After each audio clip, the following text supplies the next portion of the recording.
Hey everybody, it's Bruce here, and I was asked by a student to give some more examples of how to use functions and how specifically to pass data between functions. So I created a little example here that's going to ask a person for the number of US dollars they want to convert to British pounds, right? So we're going to convert currency.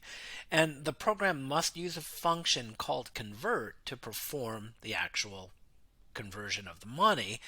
The convert function should return the converted number. All right. So again, this is going to help you with your work during week 2 of this course if you haven't already done this. So I'm going to create a main function right here.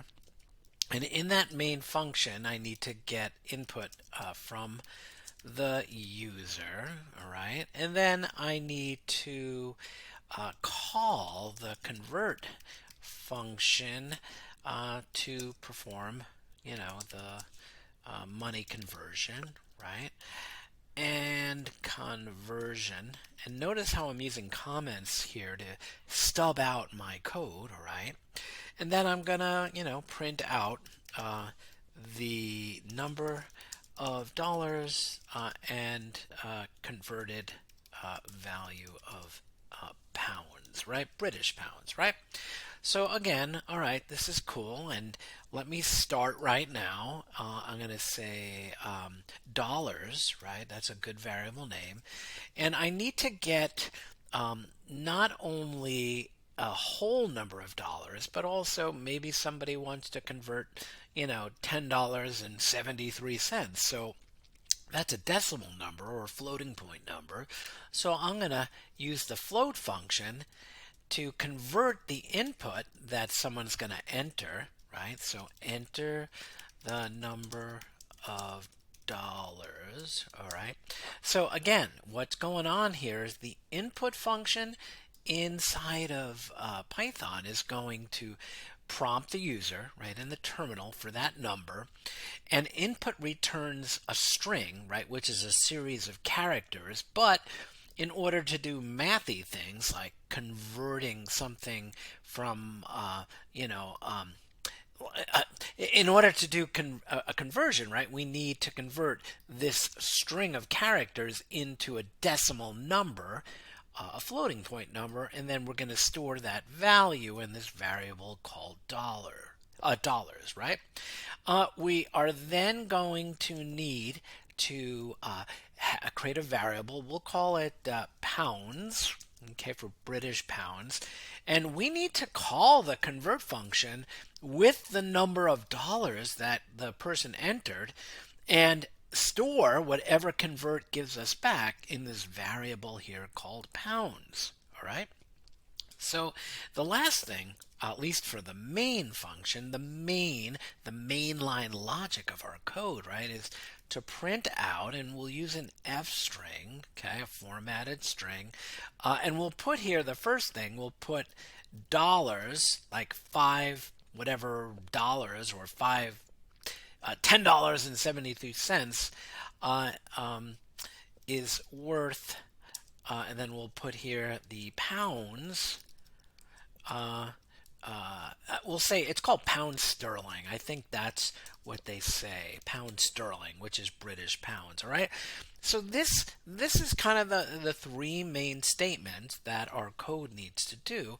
However, the one thing we need to do is we need to, again, watch how where I put main here, it's outdented, it's in line with this. Python uses indentation as a to help give it meaning. So if this code, right, were like this, that's not going to run. You're going to get an error, right? So when it's indented underneath anything that has a colon, you're going to see indented code. And here I'm invoking the main function, right? So check it out. I'm going to go using cd in the terminal to my Spring 2023 folder, and I have the name of the program is test.py, right? So you can see here when I run it, it says enter the number of dollars. I'll put 550, right? And nothing else happens at this point. Well, we get an error, right? So you see down here, I'm going to turn on my air glass so you can see. So right down here in the terminal, you see Python is like, hey, Bruce, I don't know what convert is. You need to define it, right? So yeah. So by the way, if you're watching this video and want some extra credit, send me the code words rainy weather directly to me on Slack, all right? I'm also going to make this bigger. Okay, so we need to create our own bit of functionality, right, to perform that conversion. And usually we put two blank lines between functions in Python, all right? So I'm going to define the function called convert, and it's going to receive, right, we're calling it right here with the dollar amount, right, which is a floating point number, a decimal number. So in this function, I got to put a colon there. Let's just call it D for now. And you'll begin to learn how, like, you don't want to like use dollars here and dollars here because they are in fact two different things. When we call on line 9 the dollars function, we're going to pass along the value that the of the number that the person enters in. So that value is going to travel to the convert function, and it's going to be received and get a new name tag called D. All right. So just know that. So now we need to perform the conversion, right? So I'm going to say D equals the D, actually pounds here. I'll just call it BP for British pounds, equals, actually, let's just call it pounds sterling using camel case, is equal to D times 0.81. And I looked that up, right? That's a conversion rate. So there's $1 is equal to 0.81 British pounds, right? So there you go. So now that I perform this conversion, right, this asterisk means multiplication, I need to send it back so it gets received and stored right here. Okay, so I need to use what's called the return keyword. It's a built-in word in the Python language, and I need to send back pounds sterling, just like that. And just with this, I think if I go to the terminal and I clear, so I have a nice clean working area, I use the up arrow, and I up arrowed. You can go through all of your previous commands, and I'll hit Python test, and let's do 1, right? So $1 should be 0.81 pounds sterling, right? So here we go. 1.0, I should put dollars, is worth 0.81 pounds sterling. So there you go, 1.0, right? So I'll do this. Dollars, right? Just like that, is worth pounds, that number pounds sterling, right? So that's a good little check. So let me clear it. Let me go up arrow, Python test.py, enter the number of dollars. Let me do 2, right? And that should be, what, 1.62, right? And there it is. $2 is worth 1.6 pounds sterling. Okay, so let me just do this now. Let me run it again and say $100 and, I don't know, 1 cent is. Okay, so you'll notice, right, here is $100.01 is worth 81, and then we get this big long number here, right? So that's not too cool, right? So there are additional things, right, you can add here. And if I get this wrong, you could laugh at me because I teach, I don't know, 13 different languages. So I'm going to say we want to put 2 places after the decimal. And these you go look up on the internet. I think this is correct. So let me try this again. Okay. And by the way, just so you can see it, I added right here on line 12, right? pounds colon 0.2f, and I may fail, just so you know. But again, this is a request video, and I thank the person for requesting it. So up arrow, and I'll do 100.01, and look at that. Now we get a nicely rounded number. Here it is right here, 101, $100.01 dollars, right, is worth 81.01 pounds sterling, right? So someone's saying, hey, Bruce, put a dollar sign there. All right, so I'll put a dollar sign there. I heard you, right? There we go. There is the dollar sign on line 12.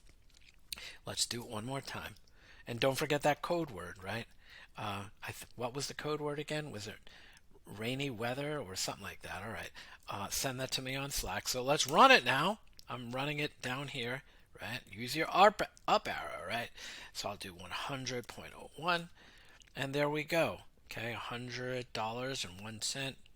Actually, I don't even need the word dollars anymore. See that? So let's just get rid of that. Doink, doink, doink, doink, doink, doink, doink.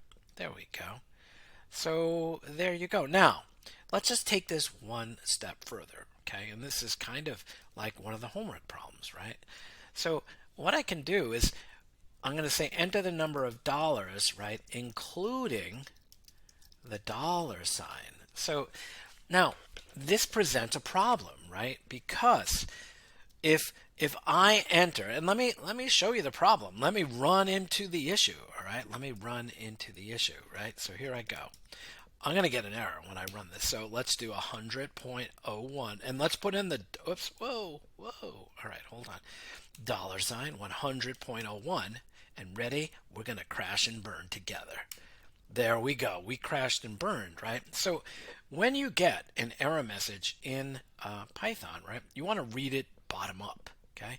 Bottom up. Don't try to read it all this trace back, blah, blah, blah, right? Read it from the bottom up. Value error could not convert string to float, right? Because that dollar sign, right?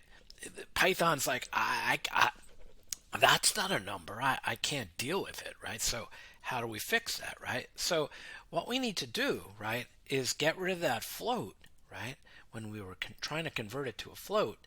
And let's have the convert function remove, right, or replace, right? There are a lot of different ways to do this, right?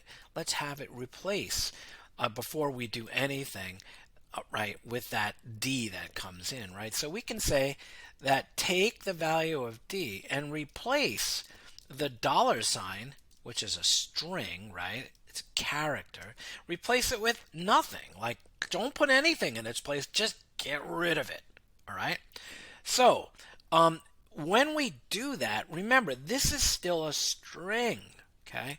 So I think what we could do now is say, hey, now take that newly created string without that dollar sign, and now create it to a float. So check this out, all right? Check this out, my friends. Clear, okay? Python test.py, dollar sign, 100.01, enter. Look at that. Look at that. There you go. Look at that. It's working kind of. I mean, the program's functioning the same, except that we're requiring the user to put in a dollar, right? We're not converting it to a float in the input, right? I'm just going to turn on my air glass here, right?